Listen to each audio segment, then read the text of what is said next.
ای خلکو ستاسې خدای خو یوازې یو الله دی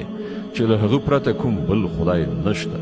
په هر څه باندې د هغه علم چارپیر دی ای محمد صلی الله علیه وسلم په دغه شان مونږ د مخکې تیر شو حالاتو خبرونه تاته اورو او مونږ خاص له خپل لوري نه یو ذکر یعنی د نصیحت درس درکړی دی څوک چې له دې نه مخ واړوي هغه به د قیامت په ورځ د ګناه دروند پیټی پورته کړي او دغه راز ټول خلک به د تل لپاره د خپل درانده پیټي په عذاب کې اخته اوسیږي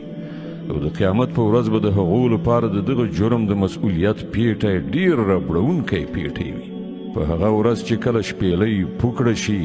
او موږ به مجرمان په دې حال کې ایثار راولو چې د هغو سترګې به هیبت وهلې رډې ختلې وي